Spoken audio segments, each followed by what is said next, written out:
All right, let's dive into one of the weirdest, most frustrating things our brains do.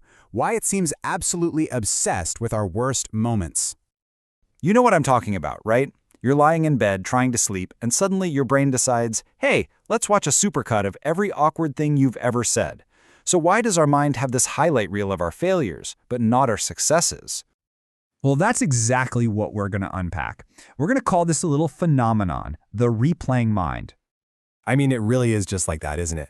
It's your own personal film festival of the most cringeworthy moments of your life, playing on repeat, right inside your own head. And you're just sitting there wanting to change the channel, but you can't find the remote. So what's the deal? Why does this happen? The answer isn't that you're broken or weird. It's because your brain is built in a very specific way. See, it wasn't really designed for your happiness. It was designed to be wired for survival. So yeah, the culprit behind this endless movie night is your brain. But here's the twist. It's not actually trying to make you feel bad. Its real motive is, well, it's way older and a lot more protective than you might think. And this right here, this gets to the absolute core of it. Your brain has one prime directive, a mission programmed over thousands and thousands of years. And that mission is survival, not happiness. Happiness is great. It's a fantastic bonus. But keeping you alive, that's job number one. Now, there's a name for this whole feature. It's called the negativity bias. Basically, your brain is like Velcro for bad experiences and Teflon for good ones. And the reason is actually pretty practical. Its goal is just to learn from any threats or mistakes to make absolutely sure they don't happen again. To really get this, we've got to go back in time. We need to understand the world this brain of ours was actually built for.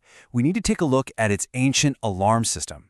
Think about it. For our ancestors, the stakes were incredibly high. A negative event wasn't just a bummer, it could be the end.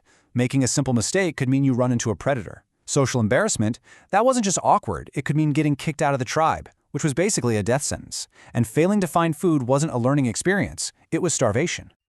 Okay, so here we are, walking around today with this ancient, high-alert hardware in our heads. But what happens when you try to run that ancient software in our totally modern world? Well, you get what we'll call a modern mismatch. See, our brain's reactions are still set to those ancient life-or-death settings. A typo in an important email isn't a saber-toothed tiger, but your brain sounds the alarm as if it were. Saying something dumb at a party isn't going to get you banished to the wilderness, but boy, it sure feels like a major threat to your social survival. The feeling is ancient, even when the situation is brand new. And this mismatch? It explains so much. Like, for instance, think about how easily we just brush off praise. Someone can give you this amazing, heartfelt compliment, and it feels good for what, a minute? But one little piece of criticism, oh yeah, that sticks.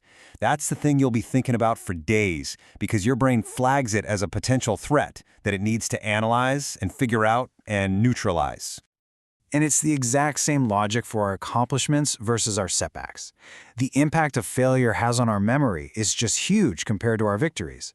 You could succeed 9 times in a row, but that one time you fail, that's what your brain grabs onto, determined to make sure you never, ever make that mistake again. So our mind ends up replaying these moments that are, let's be honest, totally harmless. A joke that didn't land, a clumsy trip. It replays them with the same intensity as if a tiger were actually chasing us. The alarm system is working perfectly, it just doesn't realize the tigers are all gone. So, after all this, where does that leave us? Let's try to reframe this whole thing and look at it from the perspective of your protective brain. And this is really the most important part.